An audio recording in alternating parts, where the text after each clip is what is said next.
이 영상은 고령 장애인의 근감소증에 도움이 되는 근육 운동에 대한 교육 영상입니다. 2023년 기준 우리나라 전체 인구 중 65세 이상은 18.2%이며 장애인 실태조사 결과에 의하면 장애인의 연령 분포는 65세 이상이 54.3%로 2020년 49.9%에 비해 4.4% 증가하였습니다. 우리 사회가 점차 초고령 사회로 접어듦에 따라 고령 장애인도 지속적인 증가 경향을 보여줍니다. 장애인 건강보건 통계에 의하면 장애 노인의 의료 이용은 비장애 노인에 비해 1.6배 높고 연평균 입원 일수는 3.1배 높은 수준입니다. 장애인 1인당 연평균 진료비는 약 692.4만 원으로 비장애인에 비해 4배 높습니다. 고령 장애인의 연간 총 진료비는 약 10.5조 원으로 장애인의 연간 총 진료비의 59.5%를 차지하고 있습니다. 장애 노인은 비장애 노인에 비해 1인당 연평균 진료비가 1.9배 높은 수준입니다. 장애 유형별 1인당 연평균 진료비는 내부 장애로는 신장, 간 장애가 다른 장애 유형에 비해 월등히 높고 외부 장애로는 뇌병변 장애가 다른 유형에 비해 높은 상태입니다. 2022년 장애인 건강보건 통계 컨퍼런스에서 발표된 바에 따르면 장애 노인은 노인 신체 기능 평가에서 비장애 노인에 비해 최대 1.8배 정도 신체 기능 저하가 관찰되고 있고 낙상 위험이 1.3배 정도 높으며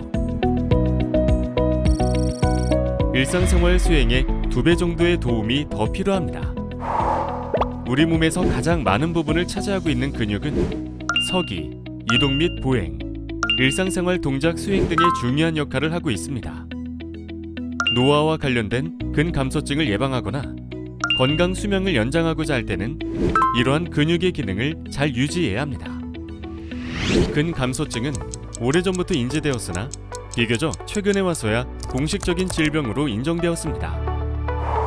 근감소증은 골격 근육량의 감소, 즉 팔, 다리 등 사지에 분포한 골격근의 감소를 의미합니다. 또한 노화에 따른 근육량 감소와 더불어 근력이나 신체 기능이 감소한 상태로 정의되기도 합니다. 근육량이 감소하면 낙상과 골절 위험이 증가하며 당뇨병, 고혈압, 심뇌혈관 질환 등 만성 질환의 발생이 증가하게 됩니다. 뿐만 아니라 골다공증, 대사 이상 증후군, 무력감, 기능 저하, 인지 기능 저하, 활동 능력 감소로 인한 삶의 질 저하 등의 다양한 문제를 초래할 수 있습니다. 한국인의 기대 수명은 83세 정도이나 건강 수명은 64세 정도로 그 차이가 20년 정도 나고 있고 갈수록 증가하는 추세입니다. 2024년도 질병관리청에서 발표한 자료에 따르면 근감소증 유병률은 2022년도 기준으로 남자 6.6%, 여자 9.2%로 나타났습니다. 외국 문헌에 의하면 근감소증은 건강한 노인에서 15%, 재활 환자에서는 56%까지도 보고되고 있습니다. 심혈관 질환, 당뇨병과 같은 일부 질환은 고령, 낮은 신체 활동, 영양실조 등 근감소증과 공통의 위험 인자를 갖고 있는데요. 심혈관 질환자, 당뇨병 환자, 호흡기 질환자의 약 3분의 1에서 4분의 1이 근감소증이 동반되고 있습니다. 2021년 장애인 건강보건 통계에 의하면 장애인의 노화가 비장애인에 비해 10년 이상 더 이른 생애 주기의 시작됨을 시사하는 결과가 발표되었습니다. 고혈압, 골다공증, 근감소증, 치매 등 21개의 노화 관련 질환의 유병률을 분석한 결과 20대 장애인의 유병률이 38.6%로 20대 비장애인의 28.7%보다 10%포인트가량 높고 30대 비장애인 44.15% 수준에 가까웠습니다. 장애인에서 근감소증 유병률에 대해서 많이 알려져 있지는 않지만 우리나라에서 뇌졸중 관련 근감소증의 유병률은 40% 정도이며 외국의 비평 논문에서도 약 42% 정도로 보고되었습니다. 연구에 의하면 뇌졸중 발생 후 이르면 4시간부터 근육 조직에 변화가 발생하고 뇌졸중 발생 후 일주일 이내에 비이완측 팔다리에서도 근육 위약이 발생한다고 합니다. 근육에서의 장기적인 변화가 마비측과 비이완측 모두에서 뇌졸중 발생 후 3주에서 6개월 사이에 발생한다고 하는데요. 따라서 근육 소실과 기능 저하를 막기 위해서라도 적절한 치료 및 재활이 필요하겠습니다. 뇌성마비는 운동기능 장애로 신체 활동이 제한되어 근감소증의 위험이 높으나 성인 뇌성마비 환자는 재활 및 치료에서 그동안 상대적으로 소외되어 왔습니다. 성인 뇌성마비 환자의 47.9%에서 근감소증이 동반되며 40대 일반 인구에 비해 성인 뇌성마비 환자의 근감소증 유병률은 4배에서 5배가 높습니다. 장애인은 여러 요인으로 근감소증 유병 확률이 높고 근감소증은 장애를 더욱 악화시키는 요인이므로 적절한 예방과 치료 프로그램이 필요하겠습니다. 근감소증은 어떻게 치료해야 할까요? 아직까지 근감소증의 치료제는 없지만 연구 개발 중이며 현재로서는 적절한 재활 및 꾸준한 운동, 단백질 중심의 영양 섭취, 관련된 여러 만성질환에 대한 관리가 최선의 치료 방법입니다. 근력 강화 운동이 근력과 수행 기능 향상에 효과적이며 다양한 형태의 운동 조합, 즉 유산소 운동, 저항 운동, 유연성 운동 및 균형 운동을 조합한 형태의 운동 프로그램도 근력의 향상과 수행 기능 향상에 도움이 됩니다. 이러한 운동은 최소한 3개월 또는 그 이상의 기간이 필요하며 일상생활에서 신체 활동을 증가시키는 것도 중요합니다. 영양 섭취도 중요한데요. 근감소증 예방을 위해 매일 0.8에서 1.2mg/kg의 단백질을 섭취하며 근감소증으로 확진된 경우에는 더 많은 단백질 섭취가 필요합니다.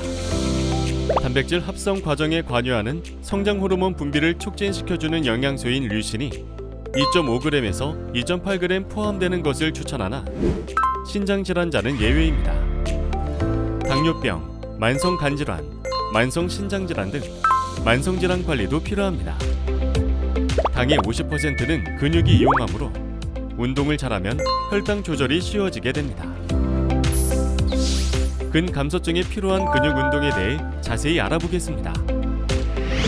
다양한 도구를 사용하여 일상에서도 근력 강화 운동을 시행할 수 있습니다. 신체 또는 밴드, 기구 등의 무게를 활용하여 근육의 이완과 수축을 반복하는 운동을 시행하면 근력 및 근지구력 발달에 도움이 됩니다.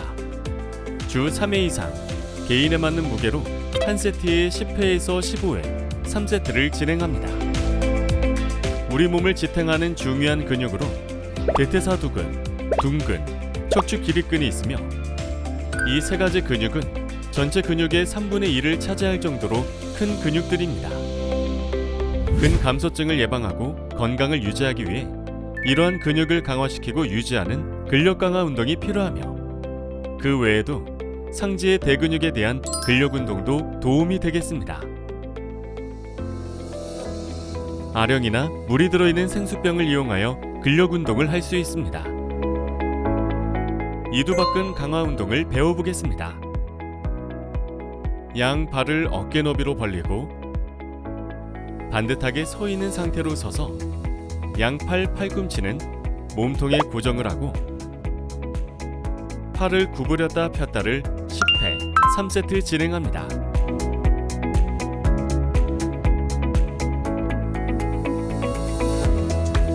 어깨 근육 및 등 근육 강화 운동을 할 때는 등을 곱게 펴고 허리를 앞으로 구부려 지면과 평행이 되도록 90도 각도로 인사 자세를 합니다. 생수병을 든 양팔을 나란히 아래로 늘어뜨린 첫 자세에서 천천히 양팔을 옆으로 펴면서 어깨와 평행이 되도록 합니다. 팔의 수축감을 느끼며 천천히 팔을 원위치 시킵니다. 1세트에 10회에서 15회 3세트를 진행합니다. 탄성밴드를 이용한 근력 강화 운동입니다.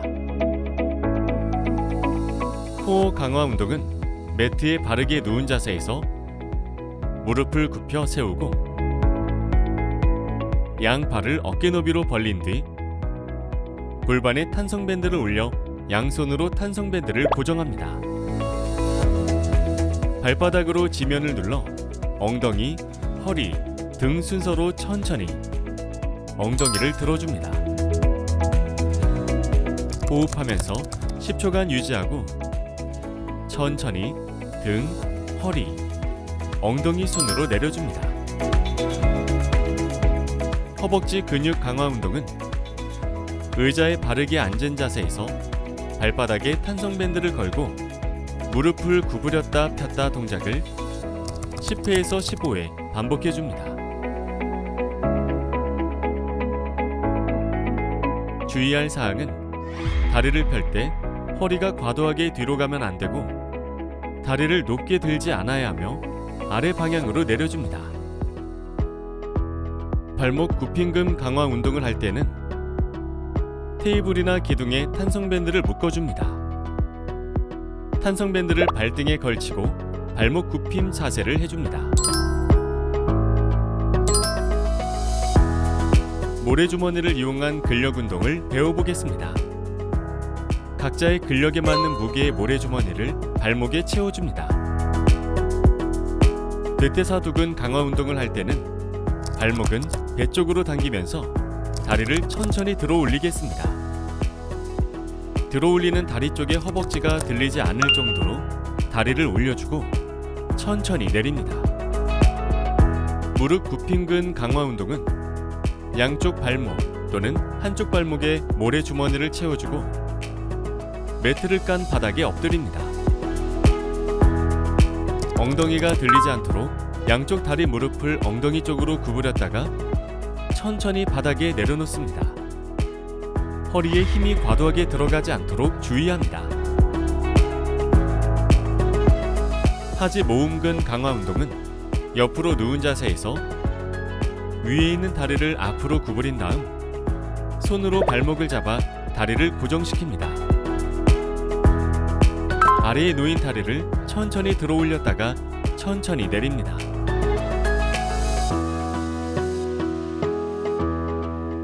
신체나 본인의 체중을 이용해서도 일상생활에서 쉽게 근육 운동을 할 수 있습니다. 서서 운동하기 어려운 경우에도 의자에 앉아서 탄성밴드나 본인의 체중을 이용하여 다양한 근력 강화 운동을 시행할 수 있습니다. 스쿼트 운동은 대표적인 허벅지 근육 강화 운동인데요. 벽에 등을 기댄 상태에서 미끄러지듯이 무릎을 구부리면서 내려오는 동작을 반복적으로 시행합니다. 이때 무릎은 45도에서 60도 정도까지 구부리는 스쿼트로 시작해보세요. 의자 뒤에서 잡고 앉았다 일어서기, 즉 의자를 잡고 안전하게 무릎을 구부렸다 다시 펴는 동작을 시행하는 것도 일상에서 쉽게 할 수 있는 허벅지 근육 강화 운동입니다.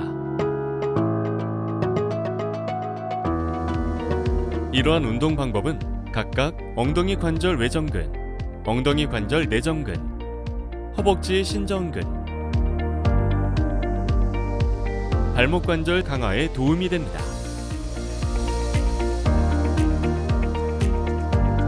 다음과 같은 체간 운동은 코어 근육을 강화시키고 척추 기립근의 강화에도 도움이 됩니다.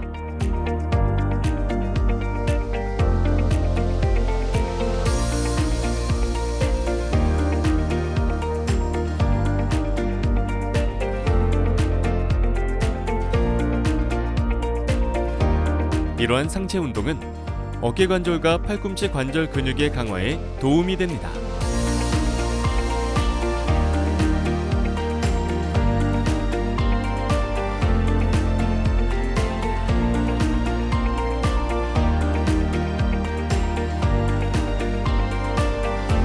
쉬운 동작이 잘 되면 스쿼트 동작을 할 때 웨지 위에 서서 무릎을 구부렸다 펴는 동작을 하면 에너지를 적게 쓰면서 효과적으로 근육량과 근력을 향상시킬 수 있습니다.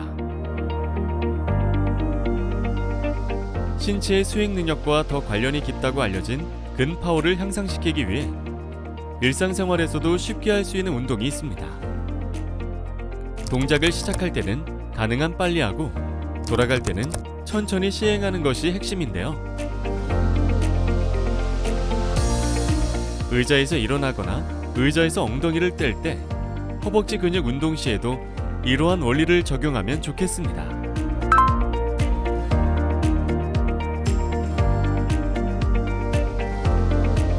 무릎 펴기. 1초 이내로 무릎을 쭉 폈다가 3초에서 5초를 세며 천천히 원래 위치로 돌아옵니다. 동작을 만들 때 가능하면 빨리 동작을 만들고 천천히 밴드의 저항을 느끼면서 돌아옵니다. 본 운동 전후에 미리 몸을 이완시키고 갑작스러운 동작으로 인한 부상의 위험을 낮추고 운동 후 허탈 또는 실신을 막기 위해서는 준비 운동과 정리 운동을 각각 5분 정도 시행하는 것이 필요합니다.